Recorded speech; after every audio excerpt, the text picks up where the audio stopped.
আসসালামু আলাইকুম। আজকে আমরা জানবো আমরার ফাহিম নামের অর্থ কি।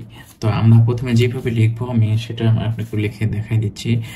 বাংলাতে যেভাবে লিখবেন এটা তো সবাই জানেন, আহ, আমরার ফাহিম।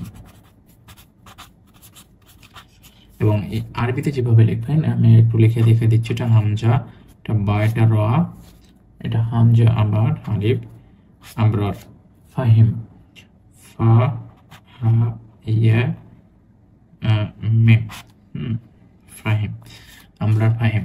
তো সম্মানিত দর্শক, এখানে দুইটি অংশ আছে, একটা হচ্ছে আমরার এবং ফাহিম। আমরার অর্থ হচ্ছে নেককার।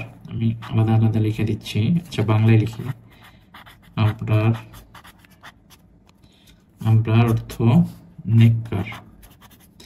নেককার মানে সবাই জানেন আশা করছি, নেককার বা সৎ। তারপরে কোরআনেও শব্দটি এসেছে যে ধর্মপরায়ণ ব্যক্তি, ধর্মপরায়ণ ব্যক্তি।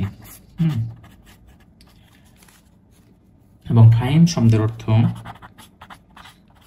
ফাহিম শব্দের অর্থ হচ্ছে বুদ্ধিমান, বুদ্ধিমান বা জ্ঞানী, জ্ঞানী। তো এই দুইটার মানে সংমিশ্রণে দাঁড়ায় হচ্ছে যে নেককার ও বুদ্ধিমান ব্যক্তি, নেককার ও বুদ্ধিমান ব্যক্তি বা বা সৎ, আল্লাহ ভীরু,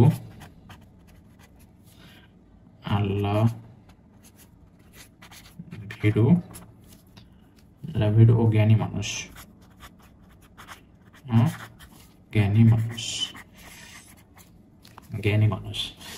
এবং এই শব্দটি কোরআনে এসেছে সূরা ইনফিতর, কোরআনে সূরা ইনফিতার, সূরা ইনফিতর।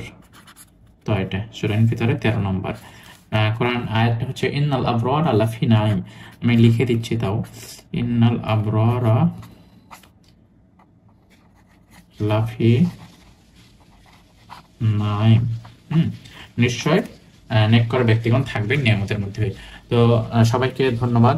আশা করছি বুঝতে পারছেন। তো যাদের যাদের এই নামটা আছে, আসলে অনেক ভালো একটি নাম। তো আপনারা যারা এরকম আরো নামের অর্থ জানতে চান বা আপনাদের নামের অর্থ জানতে চান, তো কমেন্ট করবেন এবং শেয়ার করে দেবেন কার কার এই নাম আছে বা কে কে দেখেছেন। তো ধন্যবাদ সবাইকে।